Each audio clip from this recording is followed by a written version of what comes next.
Hi friends, welcome to Tanu cooking hut. ನಾನಿವತ್ತು ಎಣ್ಣೆ ಬೆಣ್ಣೆ ತುಪ್ಪ ಹಾಗೂ ಓವನ್ ಇಲ್ಲದ ಹಾಗೆ ತುಂಬ ಸಾಫ್ಟಾಗಿ ಟೇಸ್ಟಿಯಾಗಿ ಸ್ಪಾಂಜ್ ಕೇಕ್ನ ಮಾಡ್ತಿದ್ದೀನಿ. ಹಾಗಾದರೆ ಹೇಗೆ ಮಾಡೋದು ಅಂತ ನೋಡೋಣ ಬನ್ನಿ.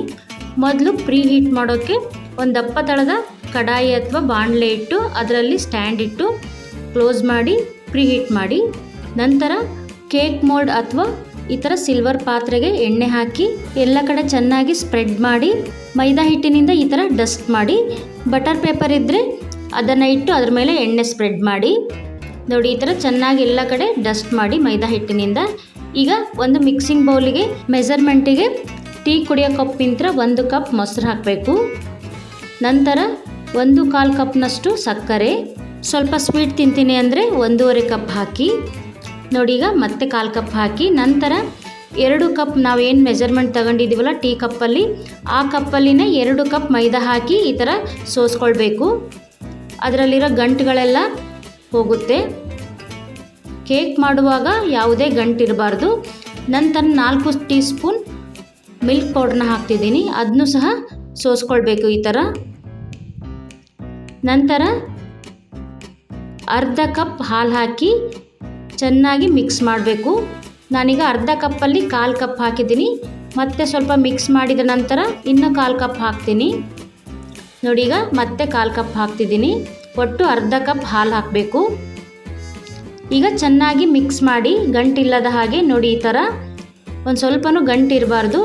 ನಂತರ 1/4 ಸ್ಪೂನ್ ಅಡಿಗೆ ಸೋಡಾ, 1/4 ಸ್ಪೂನ್ ಬೇಕಿಂಗ್ ಸೋಡಾ ಹಾಕಿ ಚೆನ್ನಾಗಿ ಅದನ್ನು ಸಹ ಸೋಸ್ಕೊಳ್ಬೇಕು ನೋಡಿ. ಈ ಥರ ಗಂಟಿದ್ರೆ ಬರುತ್ತೆ. ಈಗ ಇದನ್ನು ಮತ್ತೊಮ್ಮೆ ಚೆನ್ನಾಗಿ ಮಿಕ್ಸ್ ಮಾಡಬೇಕು. ಒಂದು ಸ್ವಲ್ಪನೂ ಗಂಟಿರಬಾರ್ದು, ಹಾಗೆ ಚೆನ್ನಾಗಿ ಮಿಕ್ಸ್ ಮಾಡಿ. ಈಗ ಅರ್ಧ ಸ್ಪೂನ್ ಅಥವಾ 3/4 ಸ್ಪೂನ್ ವೆನಿಗರ್ ಎಸೆನ್ಸ್ ಹಾಕ್ತಿದ್ದೀನಿ. ಇದು ಆಪ್ಷನಲ್, ನಿಮಗೆ ಫ್ಲೇವರ್ ಇಷ್ಟ ಇಲ್ಲ ಅಂದರೆ ಸ್ಕಿಪ್ ಮಾಡಿ, ಹಾಗೆ ಸಹ ಮಾಡಬಹುದು ನೋಡಿ. ಮತ್ತೆ ಈಗ ಚೆನ್ನಾಗಿ ಮಿಕ್ಸ್ ಮಾಡಿ ವೆನಿಗರ್ ಎಸೆನ್ಸ್ ಕೇಕ್ ಬ್ಯಾಟರೊಂದಿಗೆ ಹೊಂದುವಂತೆ ಚೆನ್ನಾಗಿ ಮಿಕ್ಸ್ ಮಾಡಿ ನೋಡಿ. ಈ ಹದಕ್ಕಿರಬೇಕು. ದೋಸೆ ಹಿಟ್ಟಿನ ಹದಕ್ಕಿಂತ ಸ್ವಲ್ಪ ಗಟ್ಟಿಯಾಗಿರಬೇಕು. ಈಗ ಡಸ್ಟ್ ಮಾಡಿದ ಪಾತ್ರೆಗೆ ಈ ಬ್ಯಾಟರ್ನ ಹಾಕಬೇಕು ನೋಡಿ. ಹಾಕಿ ಹೀಗೆ 2-3 ಬಾರಿ ಟ್ಯಾಪ್ನ ಮಾಡಿ ಅದರಲ್ಲಿರೋ ಬಬಲ್ ಎಲ್ಲ ಹೊರಗೆ ಬರುತ್ತೆ.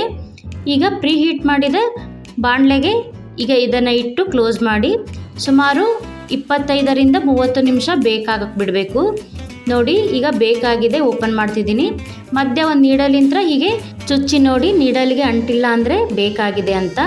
ಈಗ ಇದನ್ನು ಬಾಣಲೆಯಿಂದ ತೆಗೆದು ಕಂಪ್ಲೀಟಾಗಿ ತಣ್ಣಗಾಗಕ್ಕೆ ಬಿಡಬೇಕು.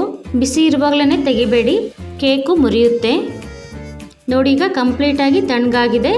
ನೈಫಿಂದ ಎಡ್ಜ್ನೆಲ್ಲ ಚೆನ್ನಾಗಿ ನಿಧಾನವಾಗಿ ಬಿಡಿಸ್ಕೊಳ್ಳಿ ನೋಡಿ ಈ ಥರ.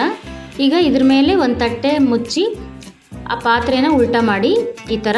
ಈಗ ಪಾತ್ರೆ ಮೇಲೆ 2-3 ಬಾರಿ ಹೀಗೆ ಟ್ಯಾಪ್ ಮಾಡಿ ತಾನಾಗೇ ಬೀಳುತ್ತೆ ನೋಡಿ. ಎಷ್ಟು ಚೆನ್ನಾಗಿ ಬಂದಿದೆ ಕೇಕು. ಈಗ ರಿವರ್ಸ್ ಮಾಡಿ ನೋಡಿ, ಕೇಕ್ ರೆಡಿಯಾಗಿದೆ. ಈಗ ಕಟ್ ಮಾಡಿ ತೋರಿಸ್ತಿದ್ದೀನಿ. ನಿಧಾನವಾಗಿ ಕಟ್ ಮಾಡಿ. ನನ್ನ ವಿಡಿಯೋನ ಇದೇ ಫಸ್ಟ್ ಟೈಮ್ ನೋಡ್ತಿದ್ದೀನಿ ಅಂದರೆ ನನ್ನ ಚಾನಲ್ಗೆ ಸಬ್ಸ್ಕ್ರೈಬ್ ಆಗಿ. ನಾ ಹಾಕೋ ವಿಡಿಯೋ ಇನ್ಮೇಲೆ ನಿಮಗೆ ಮೊದಲು ಬರುತ್ತೆ. ಹಾಗೂ ಒಳ್ಳೊಳ್ಳೆ ರೆಸಿಪೀಸ್ ಇದೆ, ಚೆಕ್ ಮಾಡಿ ನೋಡಿ. ಎಷ್ಟು ಚೆನ್ನಾಗಿ ಬಂದಿದೆ ಕೇಕು. ಎಣ್ಣೆ ಬೆಣ್ಣೆ ತುಪ್ಪ ಇಲ್ಲದೇ ಸಹ ಈ ಥರ ಸ್ಪಾಂಜ್ ಆಗಿ ಕೇಕನ್ನು ಮಾಡ್ಬೋದು. ಎಷ್ಟು ಸಾಫ್ಟಾಗಿ ಸ್ಪಾಂಜ್ ಆಗಿದೆ ನೋಡಿ. ಹಾಗಾದರೆ ನೀವು ಸಹ ಈ ಸ್ಪಾಂಜ್ ಕೇಕ್ನ ಟ್ರೈ ಮಾಡಿ ಹೇಗೆ ಬಂದಿದೆ ಅಂತ ಕಮೆಂಟ್ ಮಾಡಿ, ಲೈಕ್ ಮಾಡಿ, ಶೇರ್ ಮಾಡಿ, ಫಾಲೋ ಆಗಿ. ಹೀಗೆ ಪ್ರೋತ್ಸಾಹಿಸಿ. ಮತ್ತೊಂದು ರೆಸಿಪಿಯೊಂದಿಗೆ ಸಿಗೋಣ. Thank you.